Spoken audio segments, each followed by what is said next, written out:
Welcome to Loving Beyond the I Do podcast. This power couple is building stronger marriages one day at a time. Talking about real issues on love, relationships, and marriage longevity. Let's break down the barriers and engage in healthy conversation with your hosts, Jason and Tina Marie.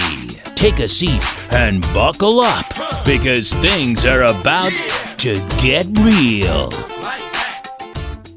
Hey, welcome to the show. Welcome back, everyone. Welcome to another episode of Loving Beyond the I Do podcast. With your hosts, Jason and Tina Marie. That's me. All right. So this week on the podcast show, who do we have, Jason? We have Christina and Edward Sledge. All right. Of Sledge House Media. Welcome to the show, guys. Welcome. Thank How are you guys today? We're good. We're good. Happy to be here. Excited. Good. Yeah. All right. Well, tell us a little bit about yourselves. Well, we're a married couple. We've been married for 21 years. Nice. Oh my gosh, it'll be 22 next month. Okay. We wrote a memoir last year during the pandemic, and we started our media company, Sledge House Media, last year as well. We publish our own books, produce our films. We have digital, video, TV projects coming up. So collectively, we published 4 books so far. Nice. Wow. Okay. And we're high school sweethearts. So we met in Brooklyn, New York, and we're also a former military family. Okay. On both sides or one? Just one. Collectively. I used to be in the Army. Yeah. Okay. Yep. And, we both, during our course of our marriage, we have earned 4 degrees between the two of us. And that's us in a nutshell. We're happy to be here. All right. Well, welcome. So that pandemic put a lot, huh? Yeah. Started a company, wrote some books. Come on now. Right. So what made you write the book? So the pandemic, you were off from work, so you were in, and you were like, well, let's just do something with our time. Like, how did that come about? Yeah. Well, when I was in grad school, another student, me and a partner had to tell each other lives, write each other a story for like at least 50 pages on a report. Okay. And I did her family, and she did mine. And she said, wow, this is very interesting. This is crazy. I'm like, no, it's just a regular story. I'm from Brooklyn, I'm poor. It's just a regular story for me. And, it made me want to connect the dots. So I sat down and traced it and did my own connection. And I wanted to leave something for my daughters and my granddaughters or my grandchildren in the future. So I figured I'd write a autobiography, but then I can't tell my story without my beautiful wife being in it, since I knew her since 14 years old. Okay. So I convinced her, let's do this together, and we just going to do it just for our daughters know about our lives, our story, yeah. But we said, well, we don't leave it and just do it for ourselves. Story of Christina and I, and someone read it and was like, hey, you should put this in a book, and we put it in a book, and it's very interesting, very good. Yeah, wonderful. Yeah, and so like you said, Tina, during the pandemic, we had so much time, so we just said, let's just buckle down and knock this out and get it done. So we did that. Yeah. And so what's the name of your book? It's called The Story of Christina and I. Okay, and, wonderful. It's this banner back here. I see it behind his head. Yeah, okay. Here it is right here. Wonderful. Yep. Wonderful. That's nice. And you've gotten good reviews from your book. Now, Yes. Oh, yeah. Yes. Now, this has been an honest, what do I want I to say? don't know. What do you want to say? I was say it's an honest look at your marriage and your background. Or was it just your story? So you said you've known her since 14. Mm-hmm. So you traced the history. So you told the story up until you met her, or the whole book is kind of entangled with in and outs? So the story is, once we look back at it, once we got married and later on in the years, we understood that we kind of met for each other. Like it was a couple of times where we actually missed each other or know someone that know each other that like it's crazy. We didn't know. Right. So that's a good point. I like that. I'm gonna come back to that. Yeah. Go ahead. So my story. So we tell a story the same time frame, but through different eyes. Right. When someone write a story, if I write a biography, I'm showing it through my eyes and the other person's eyes. But in this book, exactly, my eyes may not see what I saw. Yeah. And so your perception, exactly. She tells her story. So from the same time frame before we meet up to high school, I tell my story, then she tells her story. Then we talked about how we met in high school, our story together from different part of eyes. Right. And then we tell it at the end from marriage, our ups and downs, the celebrations, the deaths. 21 years, we've been through a lot. And we actually did a Disney fairy tale wedding in Florida. So, we celebrate our 20th anniversary with that, having a Disney fairy tale wedding. So we matched everything up, and it tells each side from each eyes and all. Yeah, so it's really, and that's what makes it unique. You see both points of view, and the reader gets taken on that journey from both of us. Right, right. And that's the cool thing. And you'll see Eddie's upbringing, and you'll see my upbringing, and then when we get together. Yeah. Okay. Exactly. How romance books or marriage books should be written instead of just the perspective of one person. Absolutely. Exactly. So go ahead. I have one quick question. I read somewhere, I think in a publication, that you guys dated, you were high school sweethearts, then you broke up in your senior year. Yep. Yeah. Okay. Yeah. Then you went off to the Army, if I'm not mistaken that word, and then you went off to Temple, right? Mm-hmm. And then some years later, you guys came together, I think, around Christmas, and then Edward came back and proposed. Yep. Yeah, it's crazy. See, so you're jumping the story. You're jumping the story. You're I'm trying to get to the juicy part. Right. So that's the point. Right. So we're jumping the story. So that's actually where I was going with that. So tell us, most of the times at 14, like you said, you don't know. Right. You're just someone. It's just for that time, right? Yeah. So how many people did I meet and date in high school at 14? You don't think it's long term because at that time, we're not really thinking long term. We're thinking high school. So how did you meet and how was the chemistry? And then, so kind of take us through the story of your relationship. Not the long story. Just what you at 14? Like when they first met? Right. So how you first met and the whole thing. And then I'm going to touch a little bit on the breakup and then the getting back together too. So. All right. Okay. That's hey, we wrote this book for the world to read. So it's fine. You can ask. So I'll speak to I'll answer the first question. So I was in the lunchroom. This was like our first week of school. I want to say maybe like the third day of school. Okay. And freshman year of high school. Like the first week, something like that. Yeah, about the first second week. Yeah. And he was looking at another girl, not me. I was hitting. I was. So how do you know he was looking at another girl? No, because I can't. All right, so. All right, so. But no, you don't know your turn. So we're gonna ask her she said he wasn't looking at me. How do you know? Were you looking at him? Yeah. See? Not for the wrong reason. So I was actually dating someone else. I was dating the football team quarterback. Okay. And so I was with someone too. So he was okay, Okay. And so he liked this girl that I was friendly with at the lunchroom table. He met her at the lunchroom table and, he's running his game on her. And so I'm witnessing in this and I'm like, he's kind of cute, And so I asked the girl was just not feeling him. She wasn't feeling him. She didn't like him. I know that after. Yeah. But, I'm chasing this girl out for a week. Yeah. And, I'm like, well, Christina was the best looking one of all three, but I'm not looking at her because I'm chasing this other girl who don't want me. So I'm not even, thinking about it, So it wasn't like, for me, it wasn't love at first sight. Right. Okay. And I started chasing it. And it's just all three that hung out and they just met each other. I used to walk them to the train station, me and a friend of mine's that, we just wanted to, get to know the other girl because I'm trying to get with the other girl. Right. Yeah. But then, one day she didn't come to school one day and me and a friend started walking Christina and her friend to the train station. But Christina, you had a boyfriend. Well, we broke up because because he was older than me. You know, I was a freshman. He was a junior. We just weren't compatible at that time. And but I'm witnessing Eddie. I think he's cute. I'm telling my friend, hey, I think he's really cute. I don't know if he'll like me though, because he liked the other girl. We're nothing alike, Right. I don't know if I'm his type.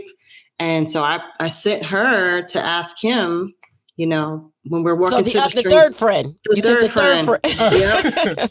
I sent her to ask him, hey, do you like Chris? What do you think of her? And then he can tell you the rest. Yeah. So I'm like, why she ain't, why she ain't come ask me herself? Because if you read the book, I was out there before, I'm dating girls, stuff like that. It's crazy. He's a ladies' man. Yeah. I was like, yeah. And I'm like, just chasing everybody. Yeah. Yeah. So, and Christina, you like that? Well, see, I was the type, I was shy, but there was something about him. He was just very charming and just captivated me at that point. I was just like, I don't know. It's something about him. He just had like the swagger about him that just I gravitated towards.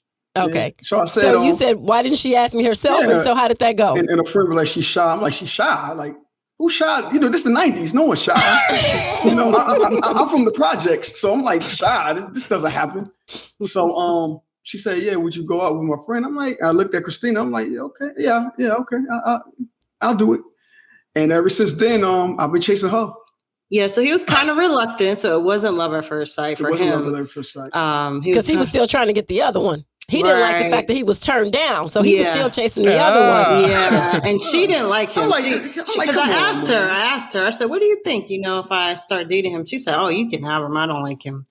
So I said, okay, so that opened I wasn't a hunk or a catch, but damn. The ego was hurt. Right. I'm like, I can see why you don't like me. Come on now. I'm like, but it wasn't meant to be. It wasn't meant to be. It wasn't meant to be. That's what it was. It wasn't meant to be. Yeah. You just weren't compatible, right? Sometimes what you think you want, you may not really want. Right. And in life, that's a lesson right there.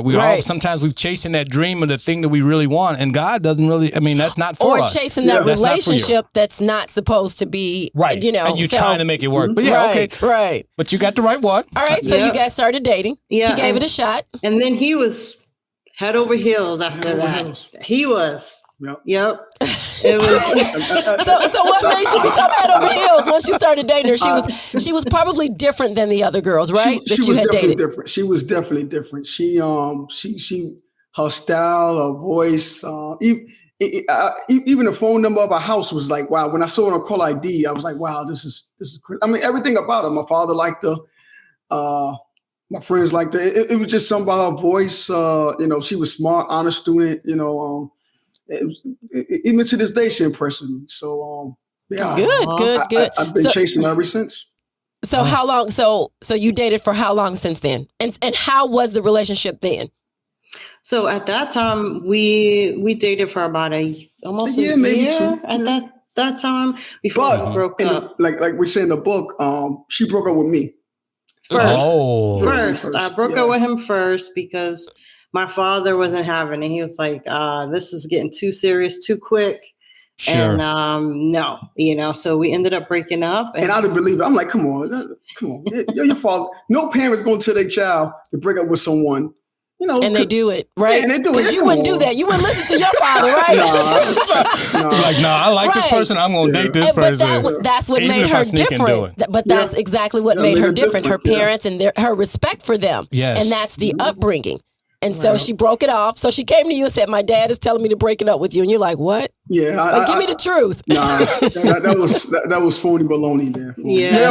But actually in the future, my father told my father-in-law about it. He was like, yeah, I told her because her grades were slipping because she was too much involved with you. And I'm like, wow. But as a parent, you see that. You understand. Exactly. I know exactly what he means. Yeah, absolutely. Yep. Yeah. And so then somehow we made our way back to each other in 10th grade. And we just said, we're getting back together. And we did. Yeah. And then he broke up with me. After you didn't let your grades slip. All right. So the book is great because it's honest, right? Mm-hmm. And with the honesty, at that time, I didn't see it, but looking back at it, I had insecurities. Right? Mm-hmm. I was insecure. Mm-hmm. I was broke. Right. I didn't have money. I'm from the projects. I didn't have the best looking clothes. And all she did was have the nice things and guys around her that knew us. I was more on the rough side of things. Mm-hmm. And like, ironically, I was wearing army fatigue stuff, army stuff, in the street. Later on, I wanted to be in the army, so I wore every day. But so I was more in the street, but these guys had clothes and style and cars. So, I figured one day she'd break up with me and go win these guys, because so you're trying to be preemptive. Right. So I'm right. So that I don't get hurt, I'm going to break it off. Yeah. Because sooner or later she's gonna break it off with me, talking about I'm not living up to the expectations of these guys. But that's even adults probably have insecurities. Absolutely. Exactly. That's the insecurities. But again, that's the upbringing. That's our upbringing. Right. Not instilling that positive self-image that we need even early. Exactly. So when he broke up with you, what did he say? Oh my gosh, he broke my heart. It was on my 16th and birthday. I still hurt from that. Wow. You did it on her birthday? The day after her birthday. The day after. But wow. You get a week for your birthday now. Come on. Don't nothing bad happen. Okay, so what did he say? First, the day of my birthday, he didn't call me until like 9:00 at night? At night to say happy birthday, which was odd because we talked like every day, and I was just like, what's going on? Why? And he got so mad, and we got into an argument, and then I think at the time he had a beeper, right? Yeah. And he like threw his beeper into the street. That's what I was told. That's how bad it was. And then we saw each other in school the next day, and we were in the gym sitting on the bleachers, and he just broke up with me. He said, I don't even think he gave me a good reason. No, he didn't give me. And then next day I tried to ask her back out. Next day I asked her back out. And she said no. Man, Eddie, you all over the place, at man. At least you gave him a reason. He didn't even give you a reason. He couldn't even make up one. You can't be from the street. He couldn't even make up. You can't be honest about your insecurities. But that's I'm saying. He could have made up a story, right? Yeah, we breaking up. But I can't tell you that I'm breaking up because I may not have enough of the material things that you may need in your life. Right. But you weren't even looking for that, were you? I wasn't looking for that because wasn't even thinking about that. No, because if I did, I wouldn't have been with him from the start. Right. It was just who he was as a person, his heart.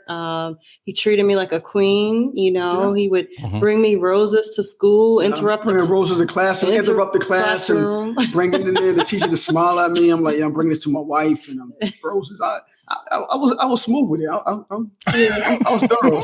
Look at him sitting back. Yeah. Look at him saying, I was smooth with it. Get your hand off your back. I was thorough with it, man. He was. All right, so for them young folks out there that may be listening, take our rolls to class, whether it's high school or college. Right. All right. And so the next day, so he broke your heart. You went crying to your friends. You're like, I don't understand it. What went on that night? Did you guys talk? No. He came to me the next day and he said, let's get back together. And I said, no. You're not hurting me again. I'm not doing this, and but the crazy thing about that is that even though we had to live our lives because we was destined to be each other, but I set her on a path to go through all these guys in his life to understand life, which you sit there like, wow, you could avoid all these losers. Or you think you set her on that path? Well, because he thinks he set you on that path. No, I feel like I'm the reason why she. Because ultimately, so it's her decision. You know that, right? Yeah, but so you may have been a pawn in the pieces of the play, but it was her destiny that she had to go through. Not that you set her in play. I know I'm all in this thing, right? Yeah. Let me get my piece in the book. Where's let me write my piece in the book.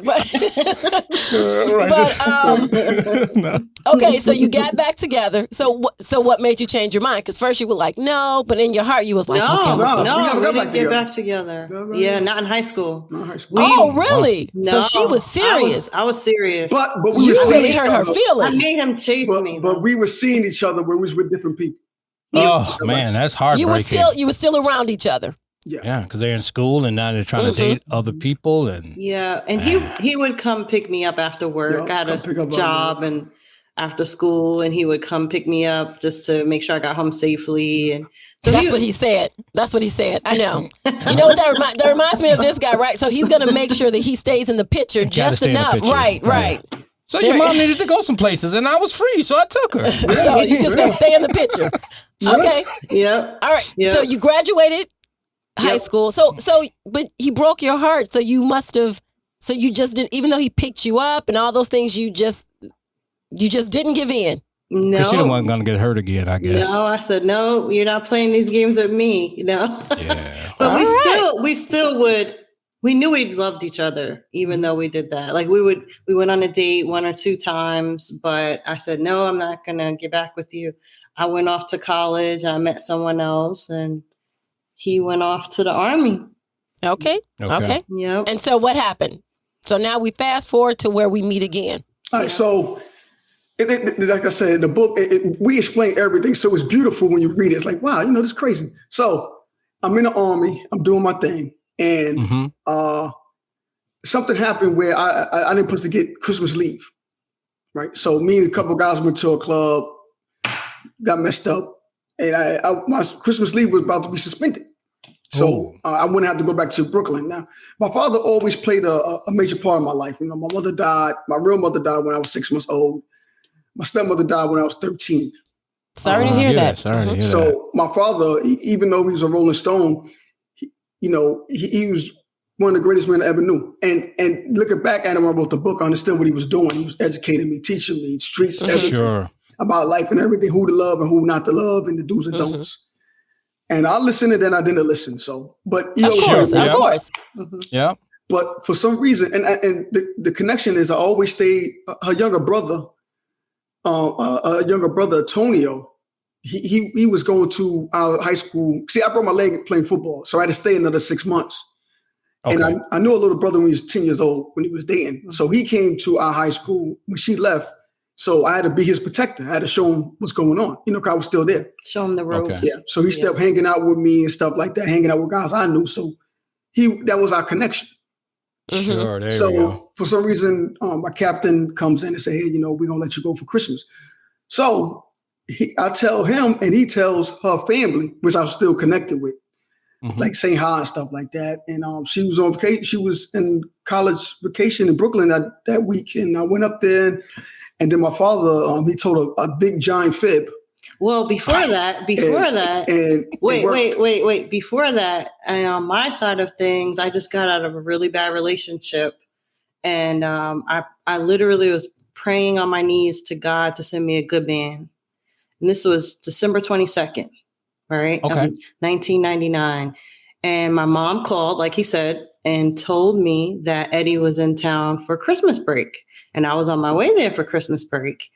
Didn't think of the connection between the prayer I just did on the floor and then this message. This call.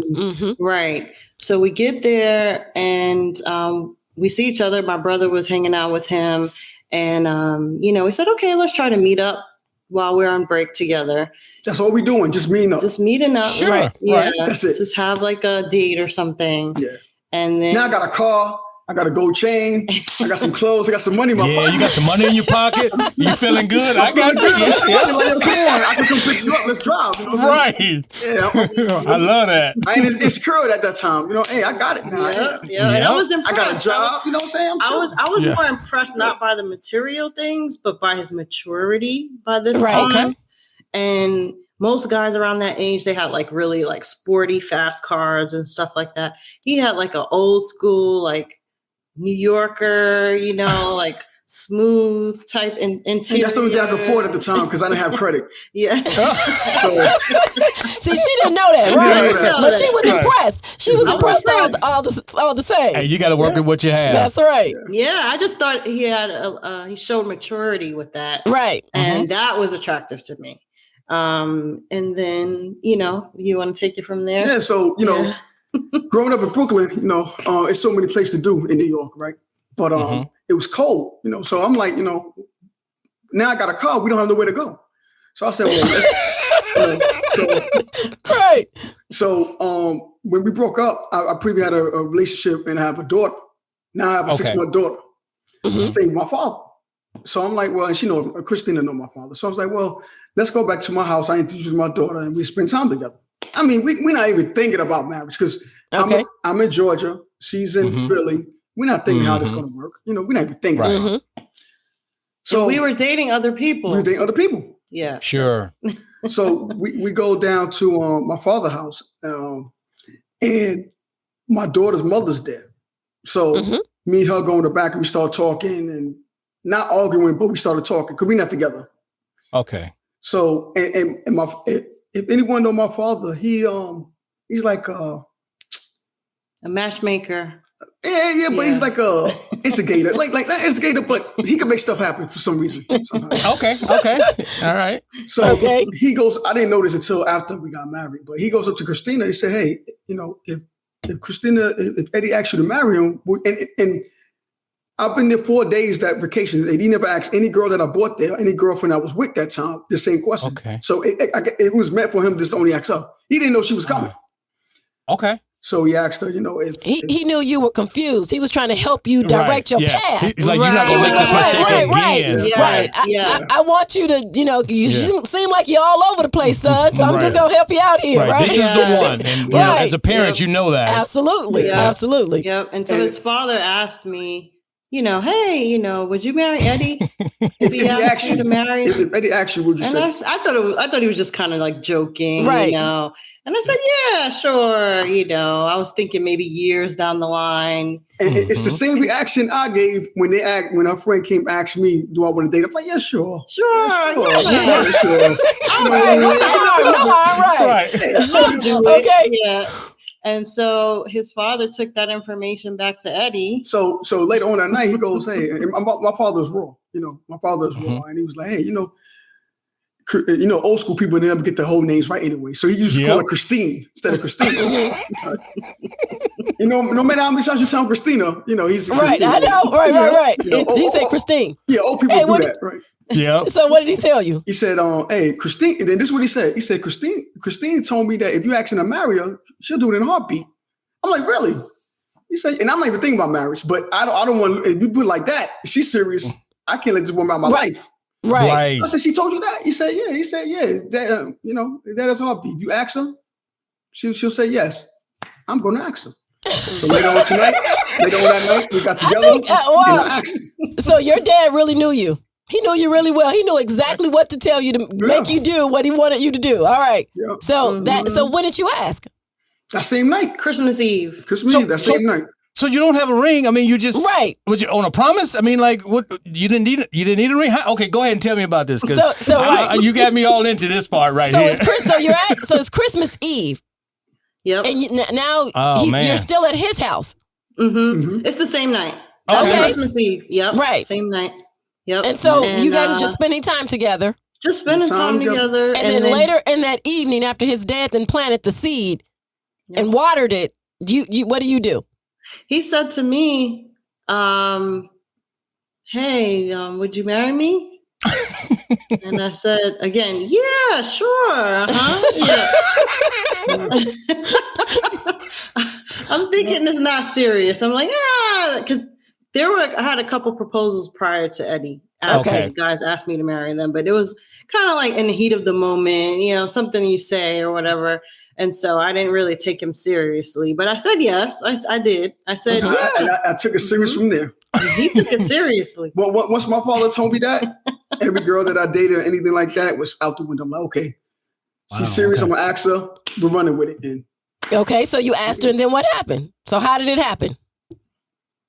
You sitting on the couch? I didn't get on one knee. No, we would sit on. That is well. No. I mean, so she said sure, and then what? You're going back in a couple of days. So what happened? Did you get married? Did you just go back? Did you stay dating? Like, what do we do? No. So I had to go back to Philly for because this was between Christmas, right? It was Christmas Day, basically the next day, and I had to go back to Philly for work. So I told him I would come back before New Year's and spend it with him. So I went back to Philly for work and came back. And then he started introducing me as his fiance to all his friends and family. And I said, because I didn't tell anyone because I thought he was just joking. I didn't think he was serious. Right. But he really was serious. And he said, this is my fiance, Christina. And I'm like, whoa, okay. So we're getting married. Like, this is happening. Yeah, you get married because you said yes. Yeah. And then from there, the next day, like New Year's Day, we started talking about planning the wedding and how we would 5 years later. Right. How we would keep this relationship going long distance because he was in Georgia and I was in Philly. And so we said, we're planning for a Christmas wedding that year, like the end of that year. And then we just took it from there. And then I went back to base and my sergeant was like, you ain't married yet? I'm like, nah. He was like, nah, man, I'm going to get you some days off in February. You go up to get married to your girl. Wow. And that's it. Because, they just, you just, in the Army, in the military, if you get married, you get more BAs. And we was broke. Yeah, I got you. In the Army, I had like, $12,000 a year, something like that, if that. Yeah. She was broke as a student, living on her friend's couch because, getting evicted and all. So, yeah. So we got married. We got married less than 2 months later. Yeah. So you were planning a marriage. You were planning a wedding. You just said, you know what? No, forget the marriage. We get that extra money right now. Let's go ahead and do it. Right. Yep. I got a ring from Walmart, like $100. There you go. Something like that. And that was it. Went up to Philly a couple of days, got married. We eloped. That was it. You eloped. Oh, nice. Okay. So when he called you and told you he was coming home, let's get married, what did you think? It was funny because he played the song Jagged Edge, Let's Get Married, which was out around that time. And I said, wow, we're like, this is happening. And man, we like 20, 21. Yeah, 21. And I said, okay. So I'm a planner. So I went into, okay, well, how do we do this? I researched the wedding, the license, the marriage license, how we have to do it and everything, got the justice of the peace. And then we need a witness. So we asked a roommate who didn't believe, she never met me. So she didn't believe what was going on. Oh. So you didn't tell your parents? You didn't tell your I told my father. Matter of fact, as soon as we got married, we was broke. We had $2 in our hand. Broke. I'm telling you. 50 cents. Broke. I mean, I looked at my pocket, I said, this is all we have, $2. But there's a reason why you didn't tell your parents. So what was it?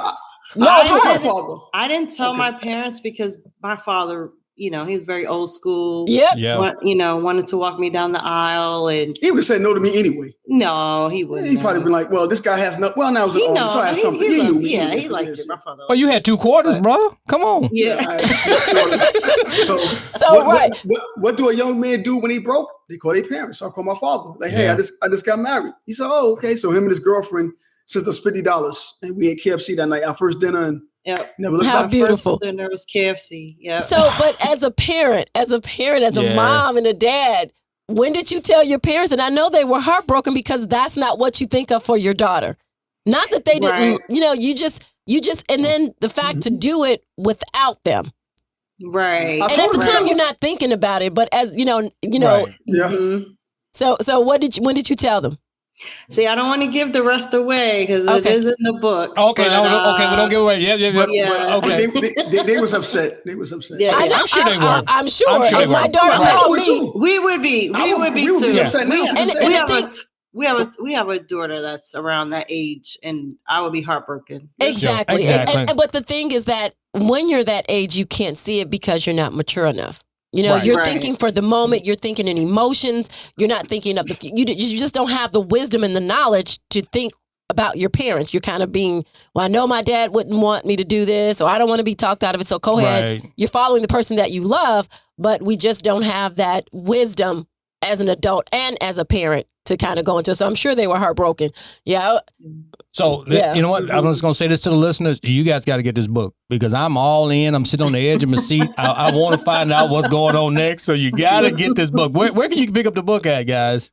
Oh, you can get it everywhere books are sold. Amazon, Barnes & Noble, Books A Million. It's everywhere. Independent bookstores. Yep. Excellent. Wonderful. The story of Christina and I. So it's going to be definitely a good read. Yeah. So let's talk about some of the ups and downs. Yeah. So of some course, of the things you overcame because like us, you got married young. Yep. And your expectations of marriage and relationship, you don't know. And when we talk about different backgrounds, we're talking about different perspectives. Her perspective is having two parents. Yours is having just a dad. like your ideas of what marriage really consists, and then you're in two different places. So what were some of the ups and downs that really like stretched the fabric of your relationship? All right, so I come from a home where it's just all men. Okay. My father, uncle, older siblings, right? Not siblings, but older people that I grew up watching, and my father's girlfriend. So I saw how to treat a woman and not how to treat a woman. Okay. So when the very next day, we in Philly, and we in the supermarket, and I always admired people that I knew that touchy-feely with the girlfriends. Okay. So we in the supermarket in the cold aisle, and I just start going at it like Pepe Le Pew. And she pushes me away, right? She's like, no, I don't want to do this in public, right? And that's another thing I love about her, right? So, I never heard this before, like, want attention. So in that same day, we went home and asked for a divorce. Oh my God! The next night, that same night, breaking up again. Right? But that just shows the fantasies of marriage, though. Right.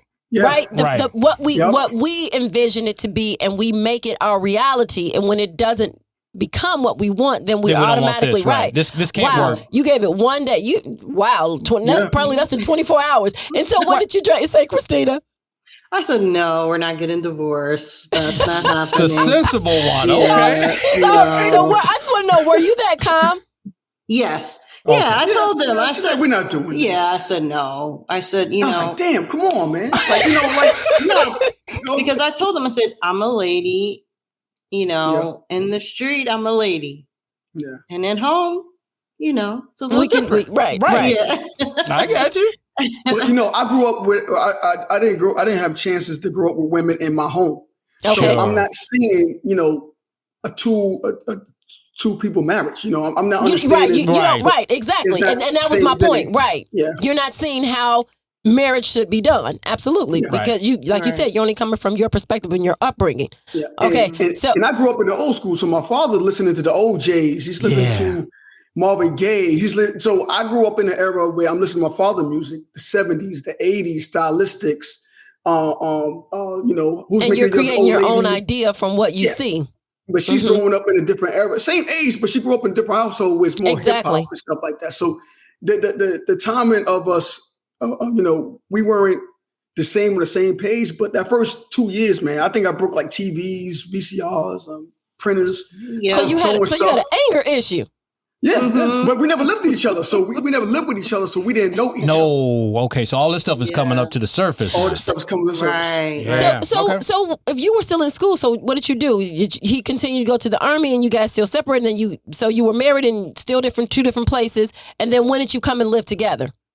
So we saw each other off and on, when we got breaks. When I got breaks from school, I would come down to Georgia in between. And in the summertime, I stayed for the whole summer in Georgia. I had one more year to go to graduate, and I got pregnant. And when I was down there in June of that was planned. Yeah. I was trying my best to get up pregnant. Yeah, he was. He was like, "Why aren't you pregnant yet?" Okay.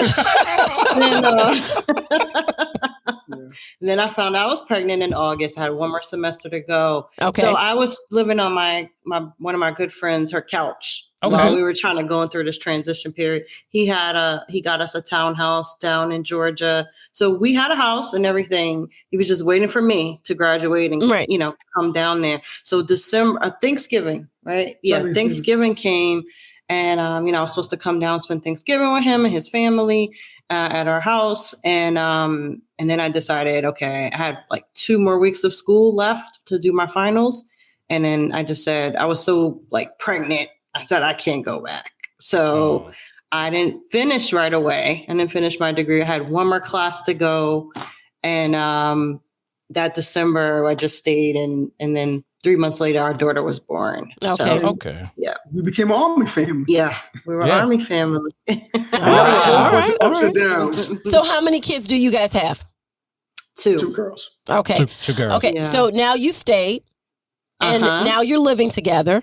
And you put a baby in the mix of it. Yes. That right there is a storm. Not All right. of that young, New baby, new marriage. Now you're together. She didn't finish Learning school. how to live together. Exactly. So again, and we had my oldest daughter there. She was like a year old. So okay, now she's a stepmother to my daughter who's living with us, and now it's really chaotic for her. Absolutely. And she's having that after pregnancy, having a baby, feelings and emotions, and so I can just imagine. So. Man, you threw everything in at one time. Yeah. Man, this is interesting. All right. Okay. So I got you. I'm trying not to ask too many questions, but this is good. So for couples out there that's in this situation right now, what is the advice you give them? Because we know there's going to be some arguing. Right. There's going to be some disagreements. There's going to be, no, I'm not doing it. You know, it's going to be some tears. There's going to be some TVs, VCRs going out the window. Like there's going to be a lot of things. What advice do you give people right now that's in that situation and don't know what to do or where to turn? Yeah, broke, Definitely, no money. Yeah. Oh, yep. No money. Exactly. Yeah. Remember why you came together. You know, remember why you decided to marry each other. I think a lot of times we lose sight of that, especially with like big weddings and stuff like that. You forget, okay, we're doing this because we love each other and we want to get married. And that was always my mantra. When we were going through the arguments and the ups and downs and trying to figure out how to communicate to each other, we always came back to the center. He was the hot-headed one. And I was always like, you know what, let's stop. Let's talk about this. Don't let this fester. So my advice to young couples would be stop, maybe take a minute. You go to your separate corners and then come back together. Have a chance to really breathe, think through it a little bit, and then come back and then talk about whatever the issue is. And that's what we even do to this day. And what's your advice, Mr. Hothead? Ironically, over the years, the roles changed. So I became the calm one, and you know, I'm the hothead now. It's those emotions. We can't help ourselves. It's after pregnancy. We don't know we're going to change like that, right? It's those up and down things. So, okay, but what would you give a young husband, or sometime even an older husband that's in that situation, have no money, you just got married, things are not what you think they were going to be? Because the truth is that the fantasy of marriage is not the reality of marriage. Right. So what advice do you give them? A young man who may be hot-headed or quick-tempered and just doesn't know about marriage. See, it's hard, you know. It took time for me to learn, you know, my marriage right now is 51-49. Okay. It's her. She got 51, I got 49. Because if she's not happy, I can't get any sleep. So back then it was, you didn't see like that. So for someone that age, I would say, calm down and make love. Okay. You said calm down and make love? Yeah. Calm down. And then talk about the issues. Then talk about it. Find a spot in your life where you're comfortable, where you can take a breather, sit back, take some deep breaths, and be like, okay, I love this woman for a reason. Go make love. So it's kind of the same advice. Yeah, it is. Yeah. I get it. So, and I do too. So, but, so my question is, when you say go make love, that just brings up another non-truth about marriage. So you thought when you got married that you were going to be able to have sex whenever you wanted, didn't you? It wasn't that in your mind? Yeah. Go ahead and be honest. Like, most men think that. But before kids, we was like jackrabbits. But you're right. And the kids change your relationship and the dynamics of your marriage. Well, and also you're in two different places. So that makes a difference too. Right. Yeah. So now when you're in the same household and you're thinking that I should be able to have sex whenever I want to, and if she's not feeling it, like that, just so if you say go make love and the wife's like, don't touch me, because as a woman you're thinking, no, that's a pleasing thing for you, not a pleasing thing for me. See, and that's why I say it's hard, because every marriage is like a hand, but everyone is like a finger. You got different fingerprint.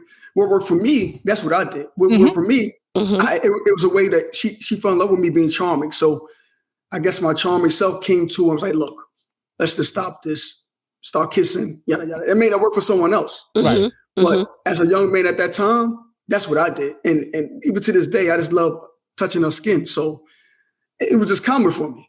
Okay. You know, that's what. So for me to tell someone what to do, what would you do? That's what I would do, and that's the only thing I knew how to do. Yeah. Yeah, So but I mean, either way, is step back and recognize, whether it be lovemaking or whatever, but recognize why you fell in love with this person. What's so important about this person, or that the issue at hand is not really that big of an issue. Being with that person.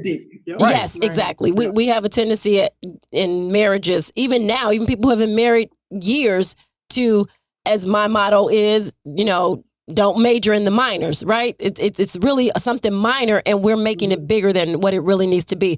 But when you said, I like to touch her skin, it made me think, now we always talk about the love languages. Have you all read the book, The Love Languages? So have you, well, we don't even have to ask Eddie what's his love language, because he loves to touch, right? So what are your primary love languages? Mine is words of affirmation and quality time. Okay. His is like you already said, the touch. That physical touch, right? Yeah. Like I said, it goes back to the mindset growing up with older men, where it's like, if you're not taking care of home, someone else will. So I'm taking care of home. Sure. No, I got you. That's the only thing I know how to do. If you don't take care of home, someone else will. And you see that. We saw that throughout 21 years marriage of other couples, how they lose control of it because one think they take care of home and the other one not telling them no. They're not communicating to a point where I'm telling you what I need you to do to take care of home. You think you're taking care of home, but you're not. Right. And it may not be sexually. It may not be sexually. Right. Exactly. That's true. Exactly. No, it's not all based on that. Taking care, exactly. If your love language is words of affirmation. So no matter how much he touches you, if he's not giving you those words, then you're still not feeling love. Yeah, your tank's still empty. Right. Exactly. So I have a question. What was your view about marriage before you got married? Before you got married, did you have an outlook on, I want my marriage to be this way? Obviously, you did a little bit because you wanted to make out in public, and that didn't work out so well for you. But we come in with this idea about marriage and our vision. This is how I want my marriage to be. This is how I want my wife to be. This is how I want my relationship to be. Did you have that going in, being that you were so young? I did not. I just knew I wanted to be with her, and and knowing that, my father been showing me this throughout the years. Right. I just knew that she had to stay in my life. So I didn't think about being the perfect husband or the perfect father. I just knew that long we're together, we could conquer anything. And, we could overcome any obstacle long we stick together. Okay. And what about you, Christina? Did you have a vision of what you thought marriage was going to be or should be, or what your marriage was going, Mm-hmm. I think, because my parents have been married over 40 years and they had lots of ups and downs. But I think for me, I knew, at least I had some level of what, like a healthy marriage, a template of what it could be. So for me, I always knew that, we at least had to be partners. We had to be partners in life and best friends. Mm-hmm. So that was always my ideal. Anything other than that, no, not too much. But I just knew we had to be connected and we had to be on the same page. Okay, so what was one of the biggest hurdles that you guys had to pretty much overcome? Because, of course, each day living gives us a new perspective, a new knowledge, new ways of dealing with things. But, what was that one hurdle that you overcame, and you can share how you did that? There's so many. I know. We just need one. No, we're gonna let the listeners read the book now. We gonna tell you. With 21 years of marriage, there were 1,000 of them the first year. So with the new baby and everything. So just one, you can really where maybe both of you didn't see that it could last. Just one big hurdle and then you overcame it. Military family? Yeah. Around that time? Yeah, I think that was a big one. That was big because, even though I jumped in the military just to get a jump off and get a start in life. Right. We both didn't know what a military family was about. Absolutely. Still getting deployed, still got to take care of this side, still have to go to these meetings and missing each other. And you can't say no to them. You say no to the military, they could take half your pay. Oh. So, just adapting to be like, wow, this is hard. This is hard. Yeah, I think, and then also understanding what my role was as an Army wife, as a soldier's wife. I wasn't prepared for that. You basically have to put your career on hold, your life on hold, vacations on hold. You just couldn't really plan anything. So that was tough. We really had to figure out how to deal with that. And then when he was deployed, I was a single parent, basically. Right. And so to get through those times, I think were one of the toughest and roughest times. And my mindset has always been, okay, it is everything I face, you kick down that wall. You face it, don't whine about it, kick down that wall, keep it moving. Got it. She has to think about stuff. She's a planner. So she thinks about, okay, what happens here? What happens here? What happens here? I'm like, well, let's just kick down that door, keep moving. Yeah. So it's two different mindsets, especially when we was in the military. You know, it's like, well, I have to do this, but it's like, I have to do this, but it shows that I'm not caring about her feelings. Right. Sure. Stuff like that. Yeah. And so what we did to overcome that was we talked about it. You know, we talked about our feelings. Like he said, I had a different point of view of how we should handle issues when it came to the military challenges. And he said, we just have to get through this. It's just his soldier's mindset, right? Yes. Because Right. it's just you have a mission, you have to accomplish it. And that's what he kind of influenced me to understand. And then once we got on that same page, we were able to just get through it. Have you all ever had counseling through the military? Because I know the military normal offers it. Okay. And I ask that because sometimes people think that counseling is a bad thing, but trying to adapt to military life can kind of help that process. So we're always encouraging, you know, couples in relationships where it's something that you can't handle, is too much. You know, counseling can just give you a different perspective that maybe both of you all can't see. It's like that outside view. Right. But what helped us was, and we learned this the first year, keep whoever's in your marriage, keep to yourself. Yes. Keep it within our Keep it yourself. Because you tell one person out your family, and they blow it up. The first time she was pregnant, and I came home like 8:00 at night from the army. And she was pregnant, you know, so she's like, hey, can you give me some grapes? I'm like, look, I had a craving. She had cravings. We got now. But when we first got married, we moved into the townhome. We had curtains for sheets, milk crates, little tall TV. We was broke. We were broke. We was on WIC. I was in the army and I was on WIC. Wow. You know, we was bad. It was bad. But we survived. I don't think it just shows that, you know, if you stick together, anything is possible. Right. And it's about the relationship. So go ahead and finish your story before my next question. So she has the cravings for grapes. I'm like, look, it's 8:00. I worked all day. I'm not going. You got a fridge, and now we got food in the refrigerator. You want the damn food in the refrigerator? She said, okay, no sweat, right? No arguments. It is what it is. Make love. Wait. One thing. I think this goes back to Tina's question. I did have an ideal that if I'm craving something as a pregnant woman, my husband's going to go get it. Oh, yeah. Right. They show those in the movies, right? Where the husband puts on the boots when it's snowing and he just go out in the cold. Okay. He didn't see that same movie. No. All right. All right. No. So we didn't argue, you know, that's it, right? The next day, she tells me that my in-laws saying I'm starving her. I'm starving you. She's like, yeah, you starving, Christina. I'm like, we got a refrigerator full of food. I'm starving her because I ain't get her grapes. Yeah. From that moment on, we knew whatever we do, and unless we want you to know, right, we keep our business in the house. So I would tell young couples and couples that now, like, if you don't want someone else to know and blow this up, you don't tell them. Blow it out of proportion.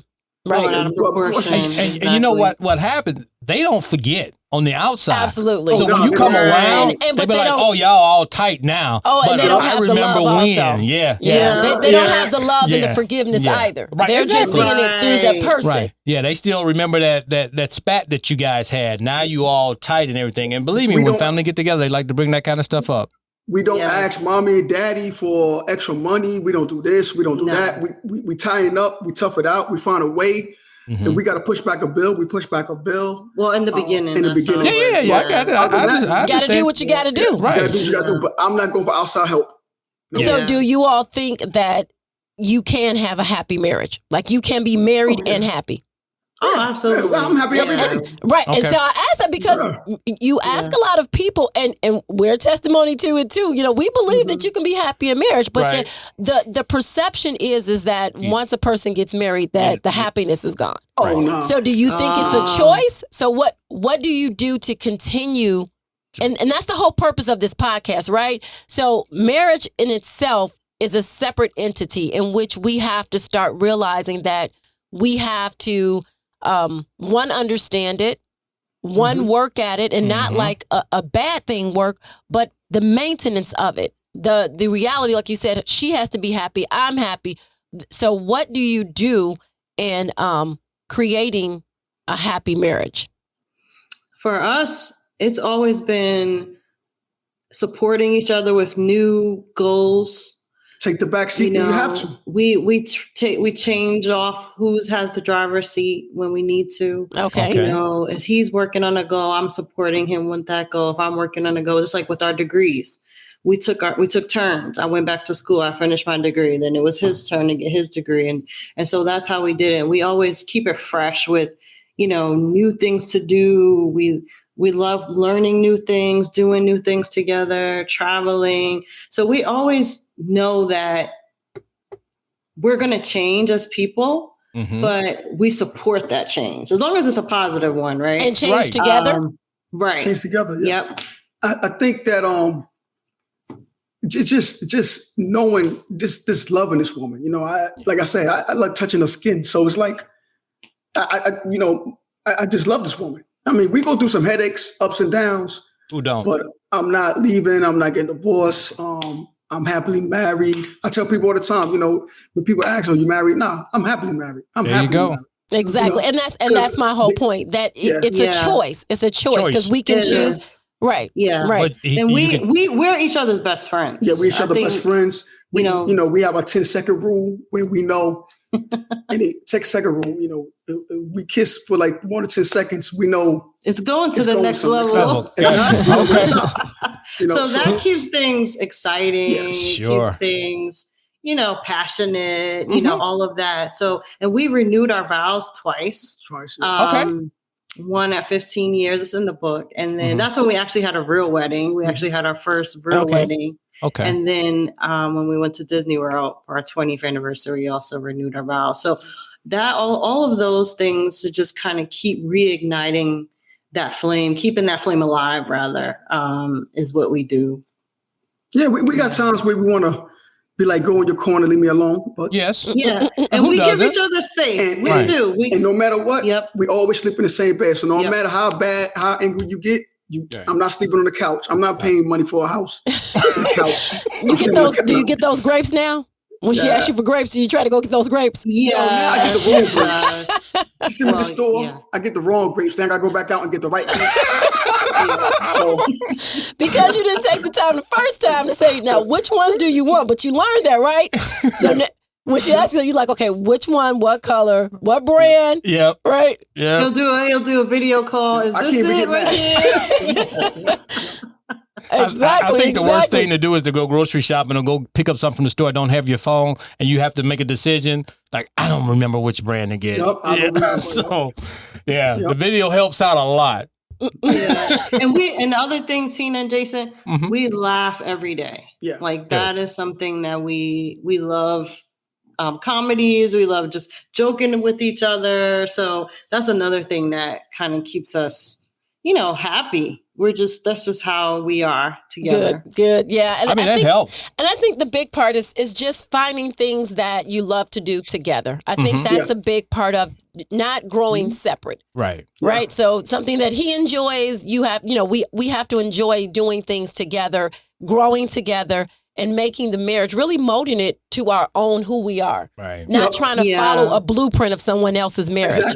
Exactly. Right. It's your marriage. It's the way that you laid it out. This is, your creation right here. And I think, like you said about the grapes, when in your mind you thought he was just going to go out and get them. Right. And again, that's how so many marriages go wrong, right? And so we ask that, like that perception of what marriage is. And then you tell someone else because in your mind, you're like, this didn't happen. Right. Right. So, but not realizing that even with the perception that we get from the outside, it still ultimately resides with us. How are we going to make our marriage work for us and our uniqueness? And that's what Eddie was talking about. It's like, this is how I handled it. Right. You know, we made love. I'm an affectionate guy. This is what I want to do. This is how we took it to the next level. But for someone else, you got to find out what works for you. Now, you can take that. You know, I'm an advocate. You can start with the lovemaking. I like that. So if that'll work, you know, so you might want to try that first. I don't know any man who doesn't. I'm just saying, I kind of agree with Eddie on this part. You know, we good on that. I think all men agree with that part. Right? So, and that doesn't work. Find out what does. You know, and then work that portion. But you just got to. But that plays a good part because it brought me back to just laughing about that. What happens when she doesn't want to make love? Are you understanding? I have to say we don't have that issue. Okay. We don't play that here. And I wouldn't say now. I would say before with the kids and the work and the balance. You're upset and it's like, this so is I wouldn't say now. We've never. Let me just say this. We've never had a situation where he wasn't understanding of, okay. Gotcha. This is probably not a good time, especially like after having a baby and being tired all day. And that's my point, right? Because we've had couples that, you know, men who not understanding the whole role of being a mother, a wife, a homekeeper, and all of that. Sometimes it's a lot. It's overbearing. And the man just needs his need. Yeah. Tell you the truth, men don't want it every day. You know what I'm saying? Like, I don't want it every day. Like, really? Because no, you know, we can't keep up. We say that. He used to. I want to mind it. But I think over time with like our lives and just work and especially with our company. And so we know that there's going to be days where it may not happen. You know? Right. And we're okay with that. But anytime she creeps over. Yeah. It is what it is. I have to my job is to make sure that if we ever get divorced or, you know, leave each other, it's not because he wasn't taking care of home. That's my job. Well, we won't even mention that. There's no divorce or no breaking up. None of that. We don't even talk about that. None of that. Not anymore. Right. That's not. Let me tell you, that's not even an option. Right? No, it's not. There's only one way out of the marge, right, Christina? He only gets one way out. That's right. And you won't be breathing. That's right. That's right. So, all right. So, is there anything else? Is there anything? It's one other thing. I just want to touch on Sledge House. Yes. Whose idea was it? So it was mine. It started from, like Eddie said, us writing our first book together. Right. And as we were writing the first book, we knew we had ideas for other books. Okay. And so in order to really make sure we're able to continue publishing more projects, more books, we decided we knew we were going to have screenplays and TV shows and films. So it was like, let's create a publishing company. That was the first thing. And then it turned into a media company. Okay. And so that's how Sledge House Media started. And then I was just off from there. See, the beautiful thing about our relationship, like I said, 5149, right? Mm-hmm. I started and I push her and she runs with it. I mean, you can't stop her. She's like a monster. Yeah. So like, say with the books, except for Christina and I, she has her own holiday book. The books, I do like 99% of writing. Mm-hmm. She looks at it, tell me, nah, we're not putting this in the book. Then we argue, or I accept it. And then we mold it.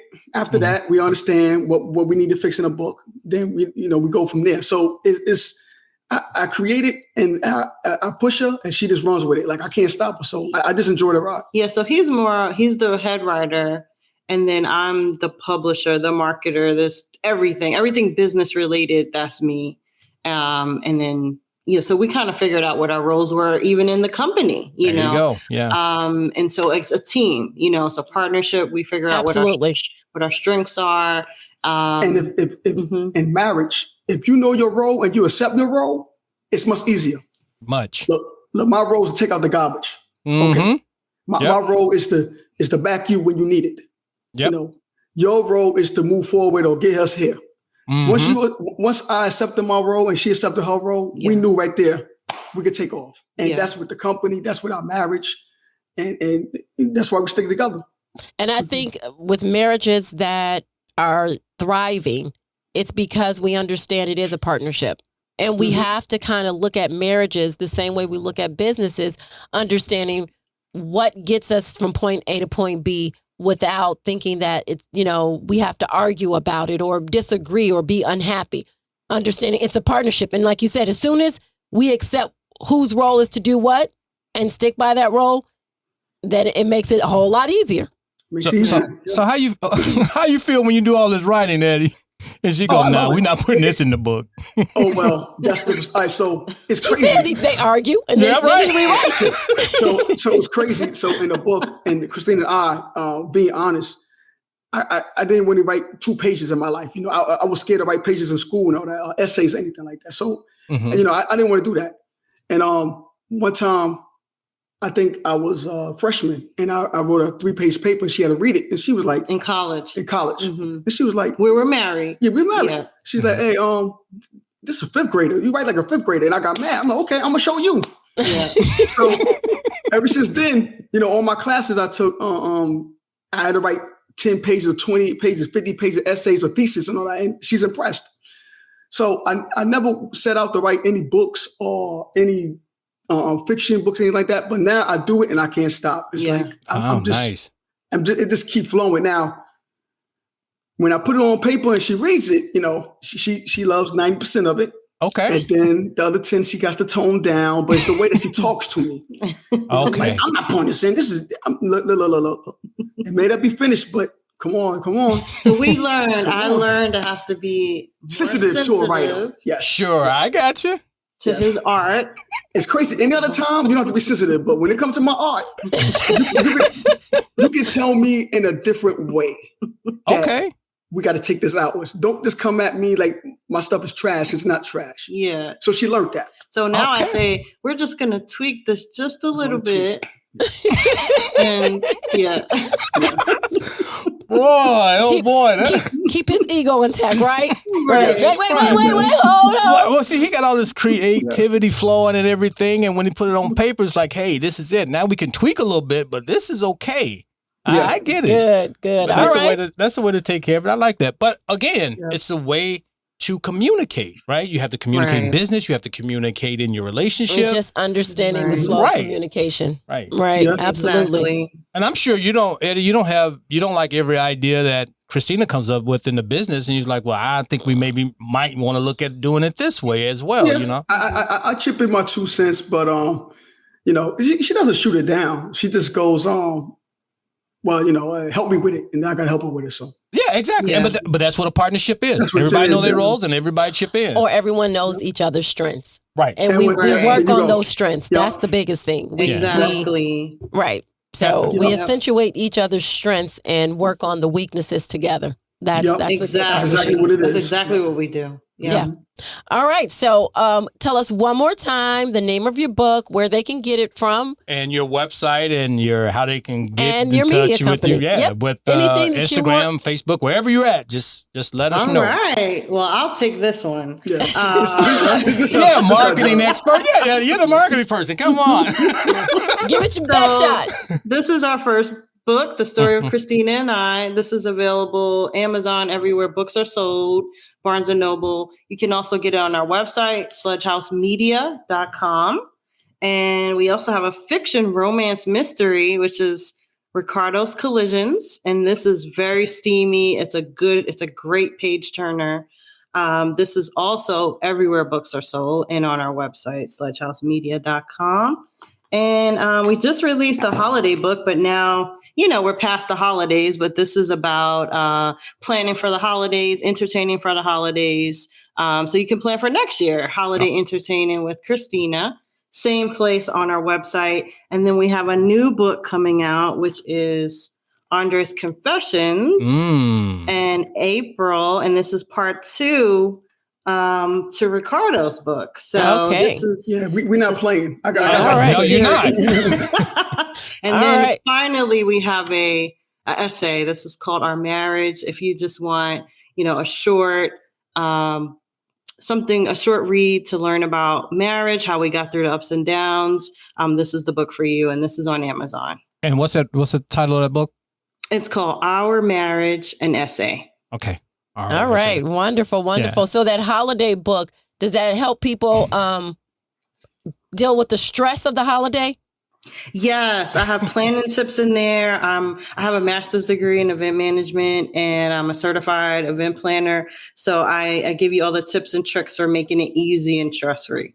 Yeah. We've had Christmas for my sisters, and both of them got. One year was in Texas, and she was stressed to the brim, and this year was in Florida, and she was stressed. We never get stressed when we host. No. I don't know. I'm like, you guys have a good time, whatever you need. Here we have it, and have at it. Run around. So if she sees or listens to this podcast, they both might be offended, but they were on like. Yeah, but we kind of told them. I don't know. Told them. People want to host for the holidays, and it's what we call a good in theory. So I think people need to realize their strength and like just de-stress, like relax, let it go before everyone get there.